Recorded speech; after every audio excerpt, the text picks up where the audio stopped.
Hello and welcome to this AJS-37 Viggen video.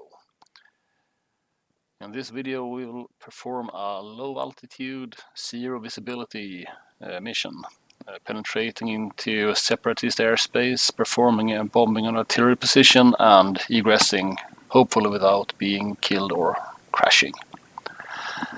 The background situation is of course totally make-believe, but forces have advanced south into Georgia, separatist forces from Tishkin Valley. They captured Gori, and they have captured the Tbilisi airfields using air-landed troops. The Russians are supporting the separatists. They are from Gori pushing west towards the mountain range there, where some UN forces have this Georgian support. Have set up blocking blocks in the mountain passes. Those mountain passes are being shelled by BM-21 Grad rocket launchers, and our mission is to strike those rocket launchers under the cover of terrain, heavy rain, and night. So let's check the mission planner. We can see everything here, so it's maybe shows a little bit too much, but we'll take up from Kutaisi and then fly at about 60 degrees or something up until we hit this valley starting here at Speti and Darka. We'll follow the valley here and then make a sharp right turn southwards. Hopefully not crashing into any mountains, and then following this valley until we hit our initial point here at Pizza at the fork in the river. And here we have the target position, a number of rocket launchers, some AAA and some infantry, some ammo containers and so on. And from here we'll egress directly to the valley here and try to follow it, or at least follow it until we're out of range for the SAM sites and radar-controlled AAA units that may be here. And then finally egress and go back and land. So in order to do this, under cover of night, in heavy rain and thick clouds, we'll be using the bugged RR bombing mode of the Viggen. It's bugged in the sense that you're supposed to aim using a cross on the radar picture, but that cross does not actually is placed where it should be. So people on the DCS forums have determined that if you press the trigger at exactly 2.8 kilometers from the nav point, then you will get good bombing results. When doing this, we need to be at exactly 200 meters above ground level. And why is that? Well, that's because the weapon safety height. Low means 200 meters and medium means 400 meters, for example. We also need to be at least Mach 0.8. I will probably be in afterburner zone 2, which will mean about 0.85. Okay, pretty simple plan. There's a caveat. If we get detected by radars, some fighters from Tbilisi may actually launch and try to intercept us. Okay, let's do this. So, we're in the cockpit now, so let's start the airplane up and get going. I will try to explain what I'm doing while doing it. Let's start by turning on the light and getting some ground power. Turn on the ground power. Meanwhile, we can close the canopy. Copy. We might want to arm the chair. Ground power is now on. With ground power on, we can power up the airplane.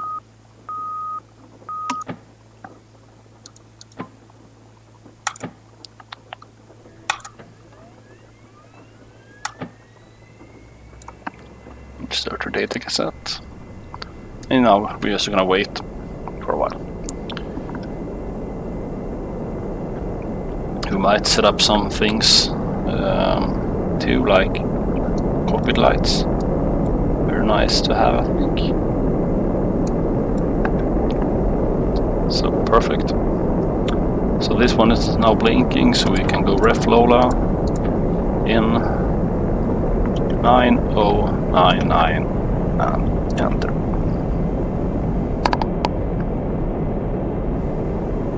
Yep, looks good. We're going to be using the RR mode, so let's set that, and we want to have 20 meter spacing. I really like to do this stuff on the ground. We will be attacking in ANF mode later, but that's not something we're going to set at this point.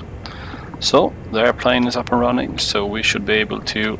Chief, turn off the ground power. Yeah, turn off the ground power. He gets so mad otherwise. Ground power is now off. You can also see that we have a QFE over here of 10,007.8. Yeah, and the target QFE is 932.4. This is very important that we set this once we are at or around our IP. So let's turn the taxiing lights on and start taxiing. I will try to do this entire mission without pausing or redoing anything. It might work, it might not work. We just have to wait and see, I guess. Enfield 1-1. Kutaisi, clear to taxi to runway 8. Kutaisi, Enfield 1-1. Request takeoff.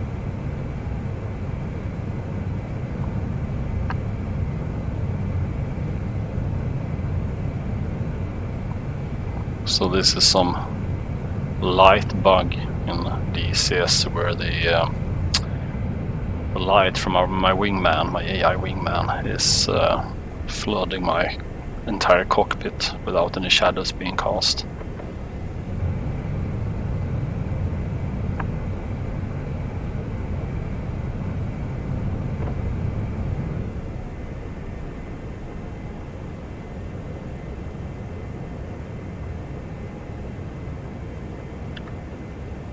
Kutaisi, Enfield 1-1. Request takeoff.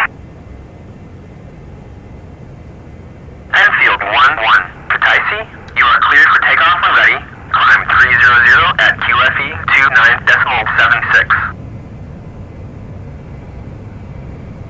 29.76. So let's taxi to the middle of the runway.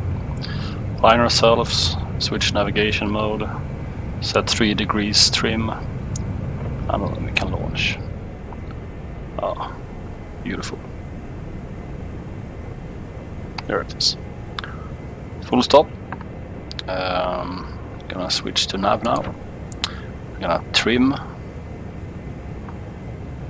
to 3 degrees. Perfect. And then, yeah, let's go. Zone 3.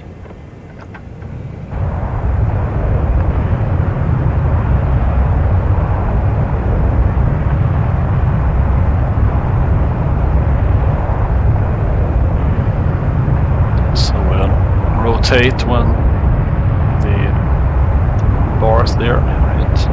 Perfect. Gear up.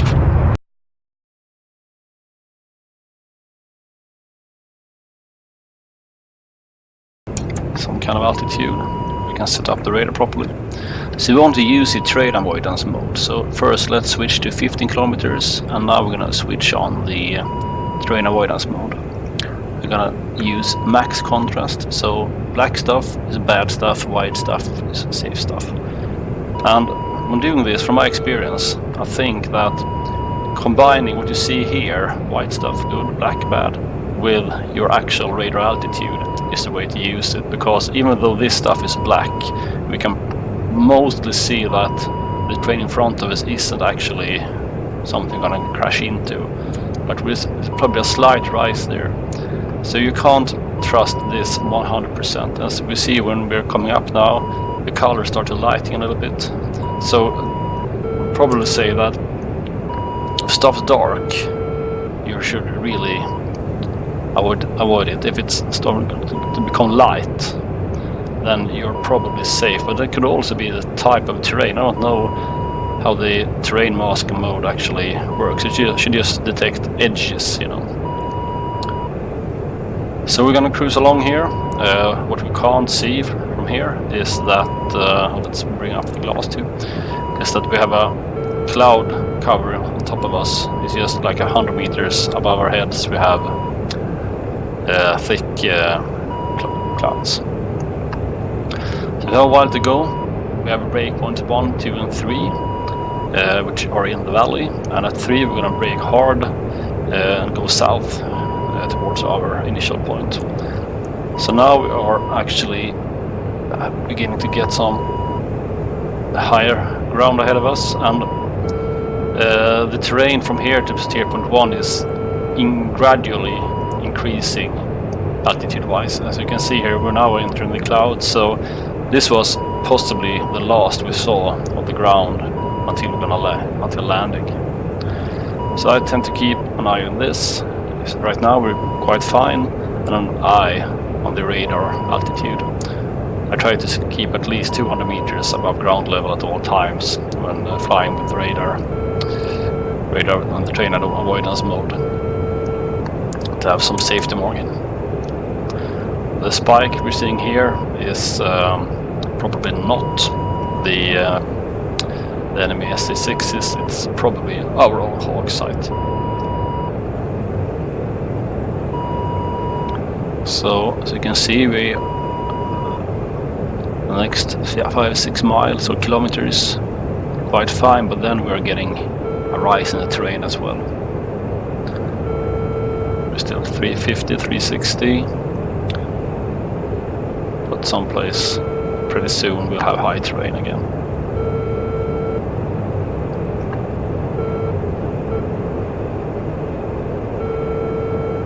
Yeah, 280, 270. As you can see, as we get closer to this dark stuff, it kind of disappears and it's replaced by other stuff. So probably the radar ray isn't like a razor thin, exactly 0 degrees ahead. It's probably a few degrees wide, which gives us returns even though we are at a safe altitude here.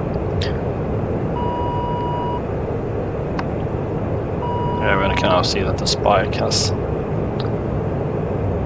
turned to our 3 o'clock.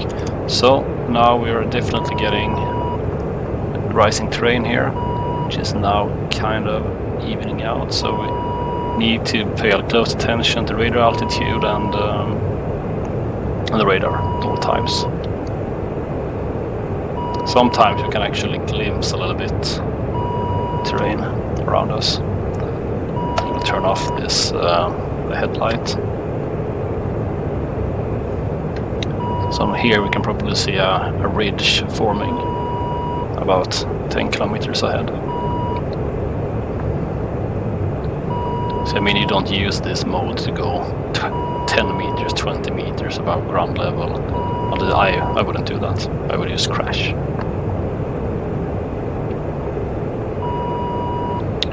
Still 25 clicks from the entrance of the first valley, and I will probably not talk that much once we're there, because I need to pay very, very close attention to what I'm doing. Yeah, up there.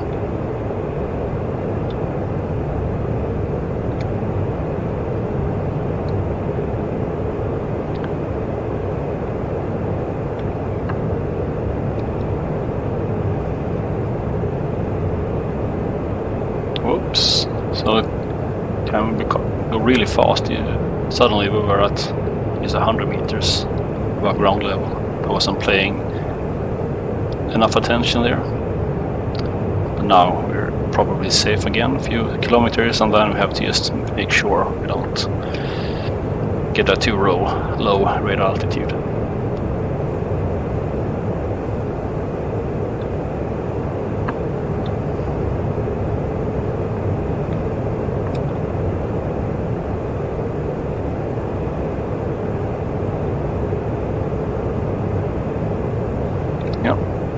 Terrain looks fine, and here we actually can spot some kind of river, the entrance of the valley. You can also see that we are now approaching the steer point, 5 kilometers. And the first turn is to our left, about 30 degrees left or so, and I think the valley goes that direction, so we need to make sure we don't crash into that stuff. There.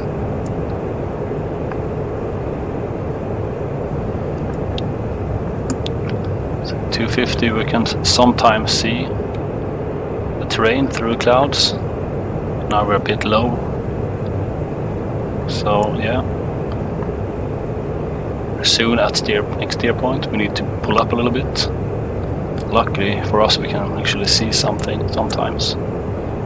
Turn a bit right again. And now make a pretty sharp turn that direction. I do know that the train is rising a lot here, so I would probably go zone 1 here just to keep my energy up. You can also see that, yeah, we need definitely to gain a bit more altitude here.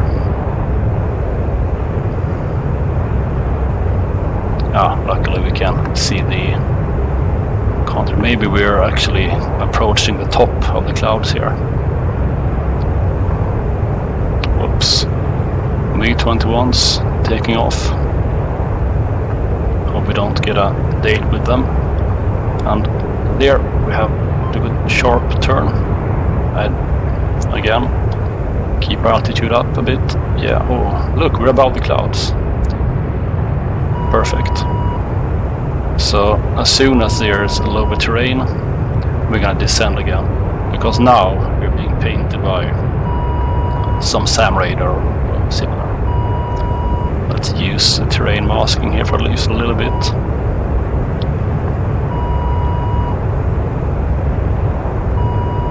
Yeah. And now we have lower terrain in front of us. So let's keep a slight dive.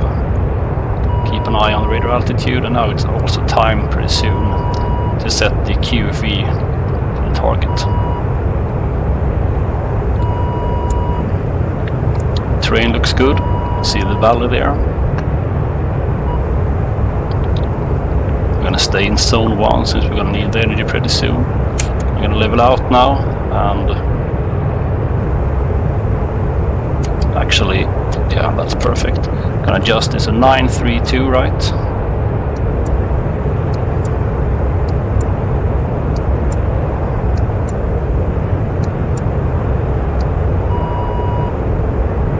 Yeah, perfect. There we see our initial point. So when we reach that one, we need to be 200 meters above ground level, at least Mach 0.8, and in RR and in ANF. So directly as we pass that one, switch to ANF. Let's decrease our altitude. I do know that the terrain is relatively flat now, so we shouldn't have to worry about any ground collisions as long as we stay at the commanded 200 meter altitude. We're gonna hit zone 2 now.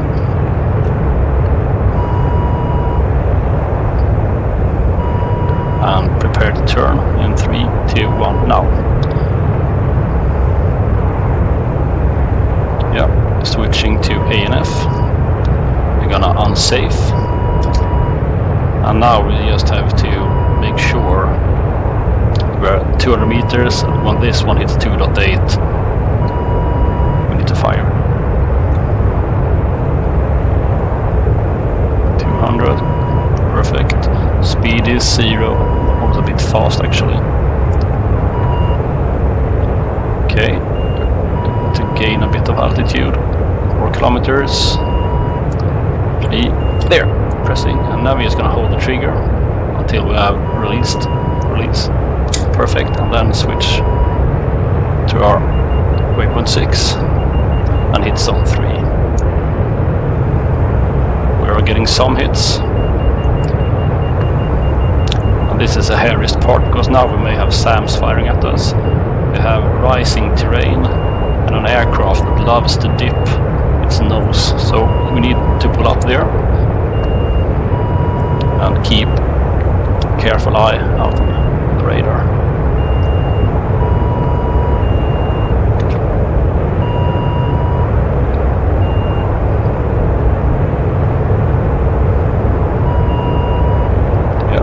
Now it's time for next steer point, 7.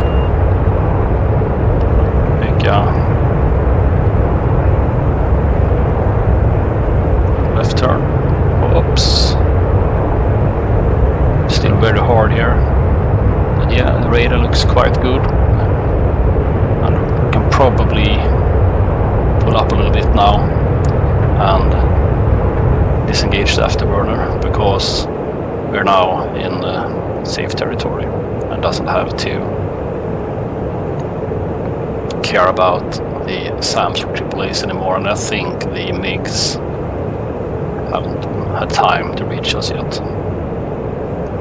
Whew, that was sweaty. I'm looking forward to seeing the TacView of this engagement.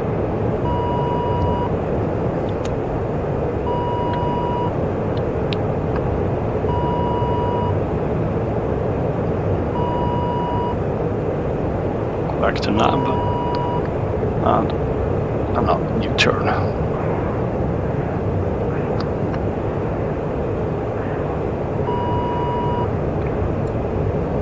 Terrain looks good. Maybe keep a bit to the right here actually before we start our landing procedure.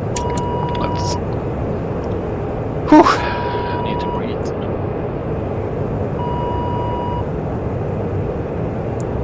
So we seem to have gotten some hits. We weren't killed. And we forgot to arm the sorry about that.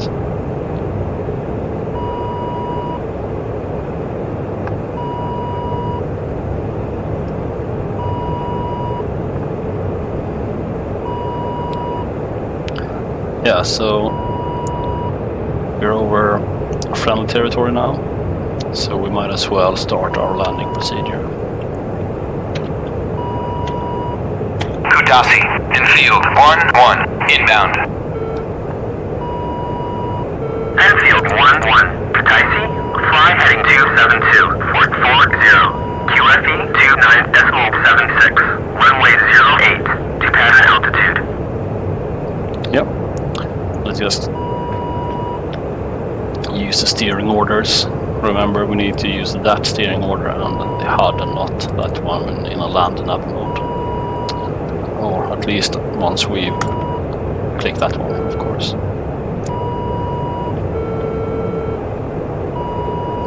600 meters is quite fine. We need to, though, make sure we're back at the QFE 10,007.8, which changes some stuff, of course. It should be about it. And we're suddenly at a lot higher altitude. Maybe we need to... Okay, it's still at... So we need to dive. Okay, as well, gauge and reverse right away. And get down to the 500 meter approximate altitude we need for a landing. We can probably disengage the train avoidance mode, and so it seems to be leading us to this point for starting the landing.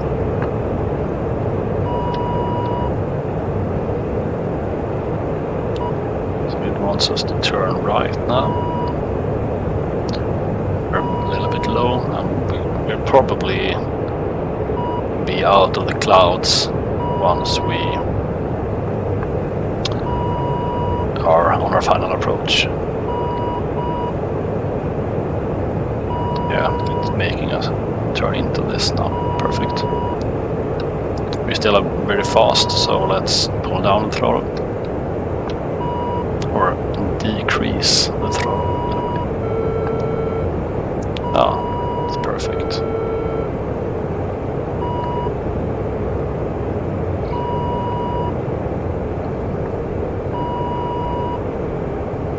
see we have the TRLS light as well.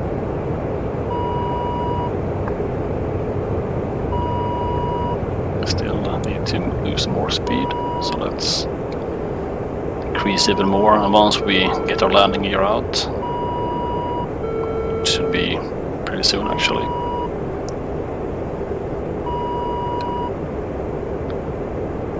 Let's do a bit to lose more speed, and now we can. Yeah, so there we have the runway, and once the gear is out, I usually take it out at about 600. We need to increase throttle a little bit again. And for now we can actually ignore the steering command since we have a visual on the runway.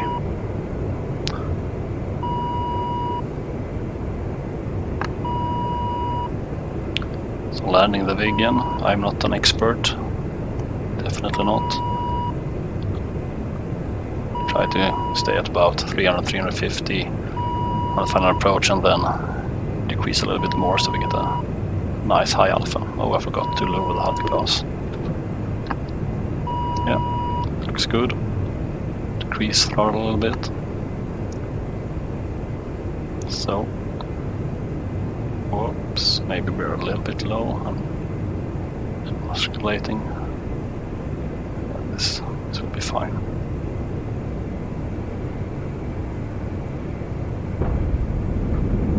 I'm using the reverser.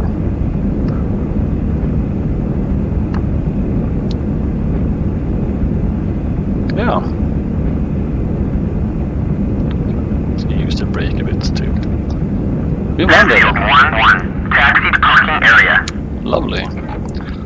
So, the parking area. I mean, it's so dark. I don't know where to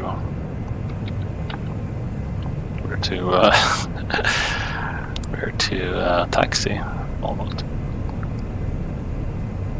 I can probably cheat, but that seeing me taxiing isn't that interesting. So let's park the car, park the airplane, just stop the airplane and end the mission. Or before we end the mission, we do want to cheat a little bit with the F10 map and see what we actually accomplished on the target. So, as a recap, we started here, flew up here, followed this, turned here, then flew down here, and about there we turned down this. Here we see the MiG, so they're much too late. Here's the targets. So there were a few more units when we started, anyway. We see some damage up here, and we also see some damaged infantry down there. So yeah, probably pretty good. Maybe we can of course switch to this one, for example, and see if we see anything. Yeah, we see stuff burning. That's always nice, isn't it? Burn. So let's end the mission and see what the debriefing tells us.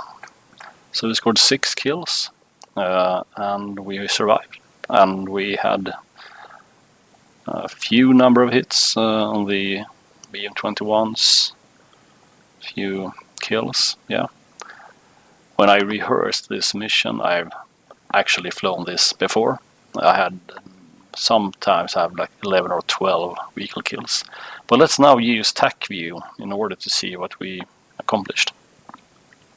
So now we're in TacView, and we're gonna open up the very latest file here. So let's follow our flight, and let's just speed ahead a bit here. So now we're airborne, and we can follow ourselves here. Let's zoom in a little bit, start the replay, and pretty soon we will be entering that valley. Now we can see, okay, how close to the altitude were we actually flying, and so on. Did we have any close calls with the terrain? Remember, this was zero visibility flying at pretty low level. Let's speed up. So now we entered that valley. As you can see, we're actually pretty low. I mean, you can see here we have nice terrain masking using only the radar and the altimeter and the navigation points. And as I probably said during the mission, we have rising terrain up here, so we were in a slight climb all the way. But we were also seeing sometimes the ridges through the clouds, because the cloud layer was at about 3,300 feet. This one's showing meters, so above sea level. Yeah, that's about 3,300. That was also a reason why we had a little bit simpler turn here towards the initial point. Yeah, we can speed this up a little bit again. Yeah, that was the turn, and then we had the two ridges. That was a pretty close call, right? And now we're back in the fog again. So we did a pretty conservative descent and then leveled out at about 200 meters. So here we're now rapidly approaching our initial point at 4 times playback speed. And I'm gonna change the camera a little bit. And here we're actually then turned versus target. Let's go real time.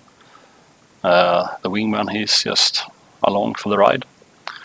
We do see they have Shilkas. There's some SC8s and stuff here, and there's also this manually controlled and AAA that won't hurt us. So now we're at, let's just pause this for a second. Well, anyway, let's pause this when we release the bombs.